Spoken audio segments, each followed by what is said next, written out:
If you saw this picture in an ad, what might come to mind? What is this ad about?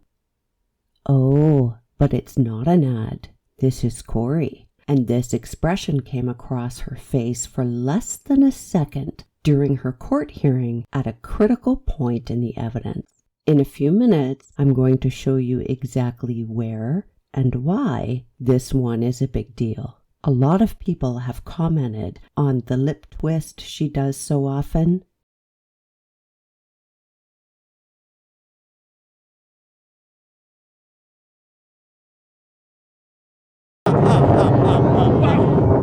She does this so frequently, I wondered if it was a kind of tic, so I went back to earlier footage of her to see if it was present before her arrest. While doing so, I noticed a couple of other things, so I thought I'd share them with you. And, my kids and I kind of wrote this book on the different... This struck me as odd. She said she and her kids kind of wrote a book. Normally when I hear that, it makes me believe that the person didn't do what they're saying they did, or that they did it in some way that they're actually hiding. But there was a book published and it has Kouri's name on it. Were the kids really involved in the writing? Did somebody else actually write it? Or is this just the way she speaks? There's another time that she uses kind of. And that's when she says she kind of researched. All of this, so kind of doing, research and reading books and things to try and understand, not only how to grieve as a widow, as a wife, but also, with my kids, how to help them understand what just happened. And again, that's in relation to the book. She doesn't say it any other time.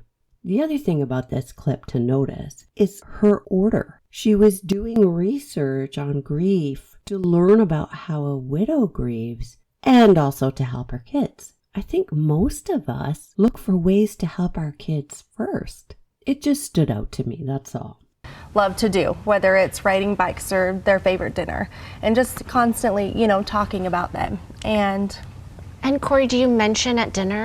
Notice here, she doesn't quite finish. She says and she shuts her mouth. But before that, she gives a real hard swallow.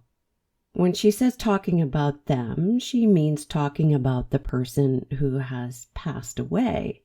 She's showing stress and that she is withholding something. Just, trying to stay in a routine as much as possible.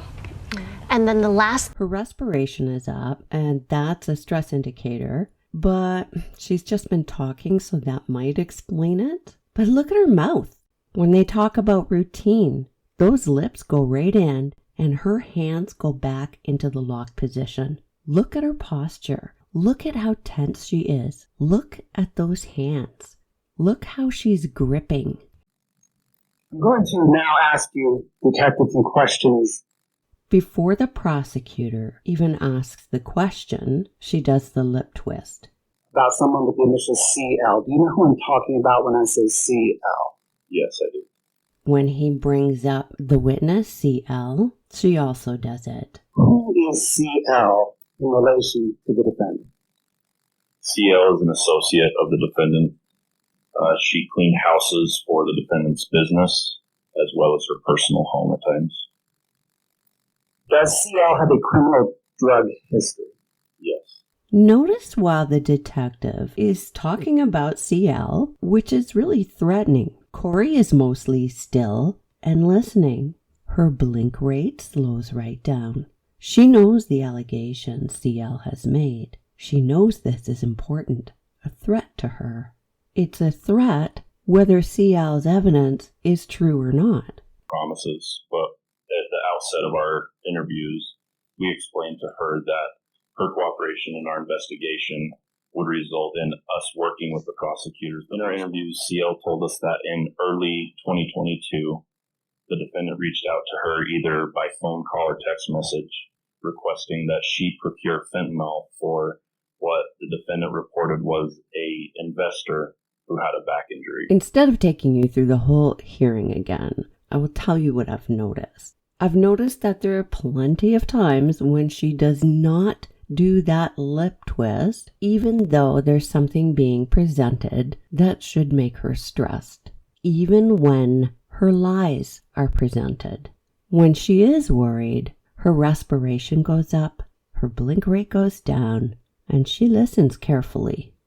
I don't think this lip twist is some big tell like some people are thinking. I think some of it's boredom, and some of it is a way to hide. She does do it again when Eric's sister is describing her own sense of loss. There are moments here when it looks like she uses it to suppress a smile. Could I be misinterpreting? Sure. Toward the end of Amy's statement, it becomes clear that Kouri is stressed. These shots of Kouri's feet are from earlier in the hearing. That's the baseline. Now look at her feet. This is near the beginning of Amy's statement. A little movement, but not tons. This is from the last 2 minutes of Amy's statement. The end of the statement. The part important to Kouri. Watch this clip of Kouri listening to Amy. To this, she screamed at me at the top of her lungs, called me some inappropriate things I cannot share with you here, and then told me to get out of her house. It was then that I told her that she could not kick me out of my brother's house.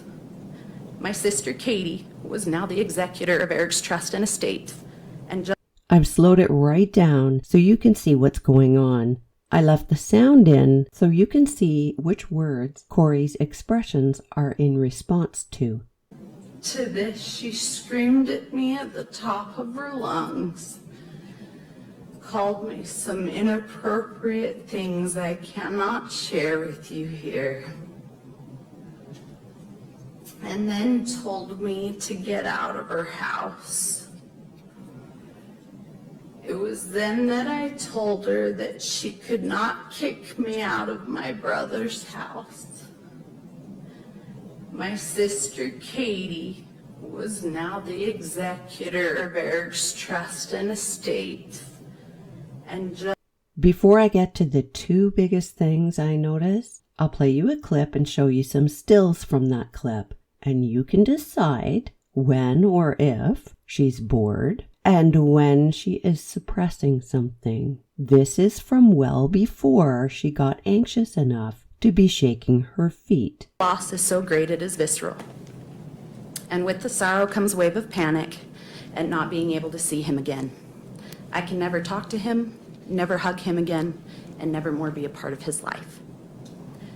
Eric's world revolved around his family, his love for hunting, the family cattle ranch, and his intense drive as a successful entrepreneur.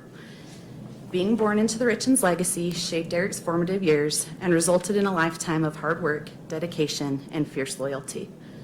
At an early age, Eric learned the joys of keeping horses and cows around. He spent countless hours helping our dad work the ranch, hauling hay, feeding the animals, and mending fences. He loved our family unconditionally and was a devoted son, brother, uncle, and father. Eric was a family man who always strove to be the absolute best father and husband. He was an attentive and loving father to his 3 sons and a devoted husband to his wife of almost 9 years, Kouri, the defendant. Eric did absolutely everything in his power to provide his family and his 3 sons with every possible opportunity to learn, grow, and have fun.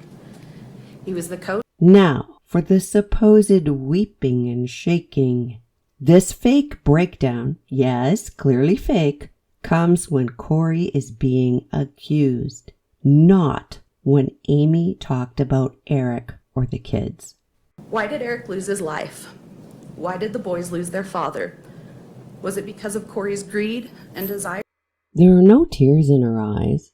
The lawyer hands her a Kleenex, almost like a cue. To get life insurance and other assets? If so, that is abhorrent. How could anyone value life, human life, so cheaply? She's put her head down. She's grabbing the bridge of her nose. There's no grief in her head. There are no tears here. I cannot comprehend it. She wipes her dry eye. I'm overflowing with grief and pain at the thought that Eric meant so little to her. If Eric had died because of an illness, he would have been cared for. He could have looked after him and been with him. If he had died because of an accident, people would have tried to help. There would have been kindness. But there's no comfort to be had here. There's no consoling thought in the way Eric died. In his last moments, after being intentionally poisoned, he was faced with betrayal and terror. The thought of it is unbearable. I am haunted by the horror of it. This last year has been a living hell for our family. We have watched as Kouri has paraded around portraying herself as a grieving widow and victim while trying to profit from the death of my brother.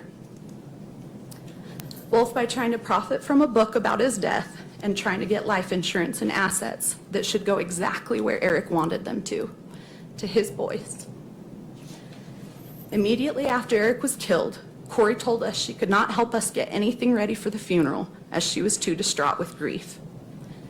We shortly found out that was not true at all. In fact, she pulled herself together enough to go close on the purchase of a $2 million home, hire a real estate agent, hire an architect to create CAD drawings of the home, hire a lawyer in order to file. There's no moisture in her face. Her eyelashes aren't wet. There's no redness anywhere in her face. A lawsuit on Eric's trust, hire a locksmith to come. She makes this miraculous recovery long enough to say something to her lawyer.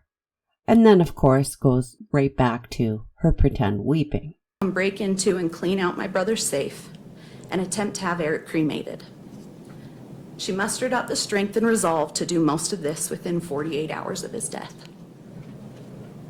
Kouri assaulted me. I will never forget the look in her eyes when she attacked me that Sunday morning. Okay, I've saved the biggest thing until the end. The thing that convinced me early on in a hearing that Kouri is devious and manipulative and callous at best. This is when they talked about the text message to her best friend in which Kouri describes giving CPR. What, if anything, did the defendant tell her best friend regarding whether she performed CPR on Eric Richins? Investigators found text messages between the defendant and her best friend that was her explanation to her friend that she conducted CPR on Eric prior to Emma's arrival. And do those text messages read, "I pumped so damn hard, so hard, screaming at him to come back to life"? Yes. What else Let's look at this again bit by bit. does she perform CPR on Eric Richins? Investigators found text messages between the defendant and her best friend that was her explanation to her friend that she conducted CPR on Eric prior to Emma's arrival. You see the slight head nod here. Sometimes a head nod means just acknowledgement. Sometimes it means I understand, and sometimes it means agreement. She's okay at that point. It's when he starts talking about the content of the text. This dramatic story of the desperate and forceful act of performing CPR on her husband, her life partner, the father of her children who were there in the house. This shocking, frightening, middle of the night fight against death.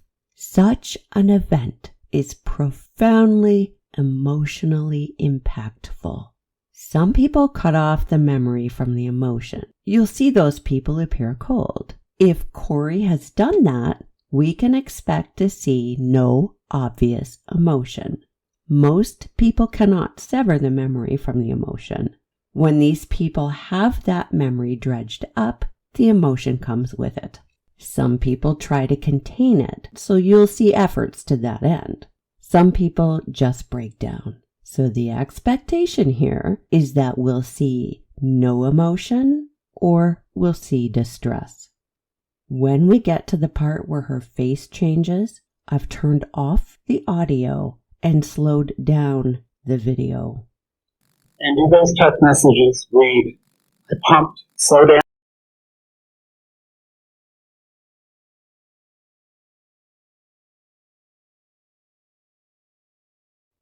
One side of the mouth comes up in a smirk, just for a fraction of a second, and she catches herself and closes her eyes. The eyes were not reddening. There was no blinking away tears, turning the eyes up or the head away. She's hiding. There's no grief in the forehead. If she detached herself from emotion, we'd expect to see nothing. But she is feeling something, but it's not grief or pain. She's caught herself and is going to try to recover. We see that sad lip expression, but what's missing? Nothing in the forehead. Maybe she had Botox? I really think she's trying to suppress a smirk. I think she got a kick out of telling her friend the CPR story. That bottom lip goes right in. Looks like she bit it. You testified earlier, Detective, that EMS responded. Have you interviewed the first EMS responder? Yes, I have. What observations did that EMS responder make? They told me that when they arrived, they began CPR compressions on Eric, and that upon beginning those compressions, Eric began to foam at the mouth. He stated that that observation indicated that CPR was not likely conducted before he arrived. She doesn't look like someone who's crying. She looks like somebody who has a headache. She's upset and stressed because she's caught. Because the paramedic could tell that she had not done CPR. She did not expect that. I think I'll leave it at this. I think people can make up their own minds. Thank you for listening.